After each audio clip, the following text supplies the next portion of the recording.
Haiនេះម៉ែគាត់កំងទឹកគ្រឿងបងប្អូនចាក៏រៀបចំព្រលឹមឡើងគឺដើរក្តិចផ្ទីក្តិចតកួនក្បែរផ្ទះអញ្ចឹងណាបងប្អូនចាទៅតែចាក់ដីឲ្យថ្មីនិយាយវាថាត្រូវភ្លៀងឲ្យនឹងលាស់ឡើងទ្រុបទ្រុលហ្មងបងប្អូនស្លឹកបាសស្លឹកផ្ទីស្លឹកតកួនអីហ្នឹងបងប្អូនអើយយកទៅណាងអស់ទេខែនេះអីសបោណាបន្លែមិនបាច់ចាំគ្មានទៅអស់100ទេបងប្អូនចាថ្ងៃនេះចំណាយអស់តាទិញថៃអាំងតែមួយទេអស់3000រៀលចា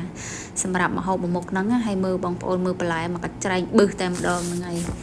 ហើយក៏ដើមខ្សែផ្សំក្តឹបននងប្រហែលជា3-4ផ្លែទៀតទៅអូយបងប្អូនអើយឆ្ងាញ់ណាស់ហ្នឹងហើយសម្រាប់ត្រប់ពុតញងហ្នឹងគឺមានខ្លួនឯងស្រាប់អញ្ចឹងទៅគ្រាន់តែនាងខ្ញុំដាំច្រើនដើមណា4-5ដើមថ្ងៃនេះប្រើបន្លែធម្មជាតិទាំងអស់តែម្ដងចាបងប្អូនអត់ប្រើគីមីទេជីធម្មជាតិហ្នឹងហើយវានិយាយរួមទៅវាដុះឯងអញ្ចឹងណាហ្នឹងហើយថ្ងៃហ្នឹងកុំបានមិញឲ្យម៉ែគាត់ជួយខ្លះកុំអីអត់ងាយបានរួចទេបងប្អូនដោយសារតែការងារខ្ញុំរវល់ច្រើនឲ្យតែថ្ងៃទឹកគឺខ្ញុំរវល់ហ្នឹងហើយឲ្យមិញឲ្យម៉ែហ្នឹងគាត់ជួយបេះឲ្យដាក់ស្រស់ដាក់អីទៅហើយសម្រាប់ទ្រាប់ឯនឹងខ្ទឹមសជាមួយនឹងម្ទេសអីហ្នឹងគឺឲ្យគាត់លីងឲ្យរួចជាស្រេចទៅនាងខ្ញុំដឹងថាធ្វើតែម្ដងបងប្អូនចាដឹងតែយើងយកម្ដងបុកឲ្យម៉ត់ហើយយើងលាយជាមួយនឹងទឹកប្រហុកដាក់អំបិលស្ករប៊ីចេងទៅគឺឆ្ងាញ់ហើយបងប្អូនអើយនេះមើលទៅពណ៌អត់សូវតំណងទេប៉ុន្តែវាឆ្ងាញ់ណាបងប្អូនចា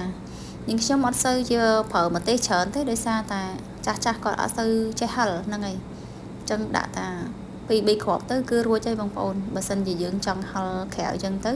យើងចាប់ឲ្យគាត់ផ្សេងអញ្ចឹងទៅហើយយើងបន្ថែមម្ទេសពីលើខ្លួនឯងអញ្ចឹងទៅហើយសម្រាប់ម្ហូបមួយមុខនេះគឺម្ដាយនេះខ្ញុំគឺគាត់ចូលចិត្តដែរបងប្អូនហើយទោះជាធ្វើឲ្យគាត់រាល់ថ្ងៃក៏គាត់អត់ចេះធុញដែរបងប្អូន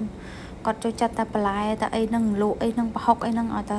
អាសាធ្វើឲ្យគាត់ភាសាទៅហ្នឹងហើយបើថាជាសាច់គោសាច់ជ្រូកសាច់មាន់អីគឺគាត់អត់ចូលចិត្តទេបងប្អូនហើយ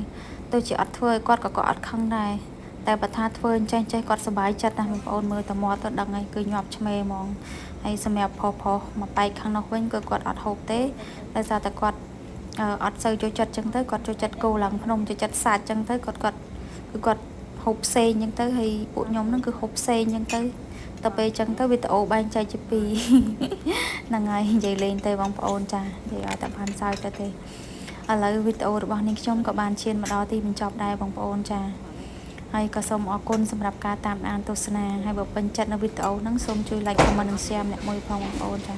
អរគុណច្រើនជម្រាបបាយបាយចាំដៃគឺអត់មានព្រាអស់នេះ